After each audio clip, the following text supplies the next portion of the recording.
हम सभी के मन में एक प्रश्न जरूर आता होगा कि जो आदमी अमीर है वो और अमीर होता जाता है, जो आदमी गरीब है वो और गरीब होता जाता है। कितना अद्भुत प्रश्न है। मेरी समझ से ये प्रश्न सभी लोगों के मन में आता होगा, परंतु क्या इस प्रश्न का उत्तर आपको मिला है अभी तक? चलिए आज हम इस प्रश्न का उत्तर माता पार्वती जी और शिव जी की एक रोचक कथा से जानने का प्रयास करते हैं। आप सभी से अनुरोध है कि इस वीडियो को आप अंत तक पूरा देखें। इसमें हम आगे बताएंगे कि गरीबी से अमीरी तक का सफर कैसे तय किया जा सकता है। आनंद आने वाला है, बने रहिए हमारे साथ। एक बार माता पार्वती और शिव जी धरती पे विचरण कर रहे थे। तब माता पार्वती ने देखा कि एक व्यापारी जिसके पास जीवनचर्या के सभी साधन थे, धन भी था, 4 पहिया वाहन भी था, एक सुशील पत्नी और जरूरत से भी ज्यादा बड़ा घर था। पार्वती जी ने देखा कि उसके पास और भी धन आ रहा है। वही दूसरी ओर माता पार्वती ने एक ऐसा घर देखा जहां बहुत गरीबी थी। उनके पास पहनने के लिए अच्छे कपड़े भी नहीं थे, न ही उनके पास खाने के लिए ज्यादा अन्न था। घर की स्थिति बहुत ही गंभीर थी। बस ऐसा कहा जा सकता है कि सिर्फ सर छुपाने की जगह थी बस। और समझने वाली बात तो यह थी कि कल उन्हें खाना खाने को मिलेगा या नहीं, उन्हें वह भी नहीं पता था। मतलब कि अत्यंत दयनीय स्थिति थी।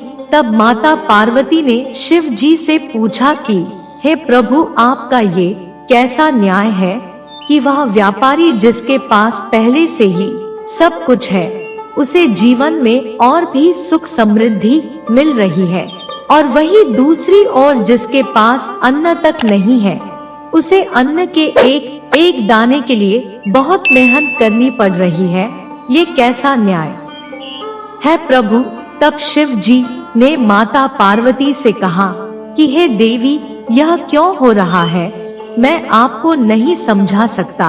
पार्वती जी ने कहा कि आप मुझे समझाइए, मैं समझ जाऊंगी। उसी समय शिव जी को 2 कुएं दिखे, जिसमें से एक पुराना और जर्जर हालत में था, वहीं दूसरा कुआं मजबूत था। तब शिव जी ने माता पार्वती से कहा कि जाओ और 2 ईंटें लेकर आओ, थोड़ा विश्राम करने का मन कर रहा है। पार्वती जी ने कहा जैसी आज्ञा प्रभु। पार्वती जी गई और 2 ईंट ले आई। तब शिव जी ने कहा कि आप ये ईंट कौन से कुएं से लाई हो? पार्वती जी ने कहा कि उस कुएं से जो पहले से टूटा हुआ है। तब शिव जी ने कहा कि मजबूत वाले कुएं से क्यों नहीं लाए? तो पार्वती जी ने कहा कि वो तो बहुत मजबूत था, उसे कौन तोड़ सकता है। शिव जी मुस्कुराए और पार्वती जी की तरफ देखा तो पार्वती जी ने कहा कि प्रभु, अब मुझे समझ में आ गया कि जो पहले से मजबूत है उसे तोड़ना मुश्किल है। तो सार यह है कि जो पहले से अमीर है वह और भी अमीर होता जाता है, और अगर कोई गरीब है तो वह और गरीब होता जाता है।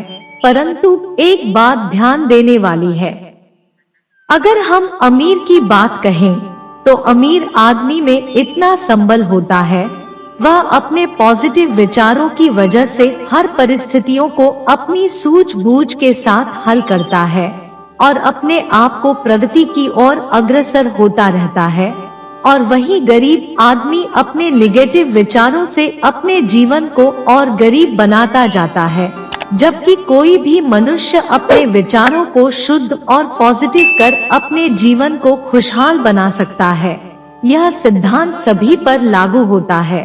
अपने विचारों में शुद्धता लाएं और अपने आप को समृद्ध बनाएं, और पॉजिटिव और शुद्ध विचार ही मन को मजबूती प्रदान करते हैं। तो साथियों, मन ही एक ऐसा आधार है जो हमें जीवन में मजबूती प्रदान कर सकता है। जैसा कि संत रविदास जी ने कहा था कि मन चंगा तो कठौती में गंगा, तो बस यह एक विचार कि मैं जीवन में बहुत मेहनत करूंगा, हर व्यक्ति और परिस्थिति का डट के सामना करूंगा। यही विचार व्यक्ति के जीवन को एक अलग आयाम दे सकता है। अगर आपको ये जानकारी अच्छी और काम की लगी हो तो हमारा प्रोत्साहन बढ़ाने के लिए लाइक और सब्सक्राइब करके हमें कृतज्ञ करें।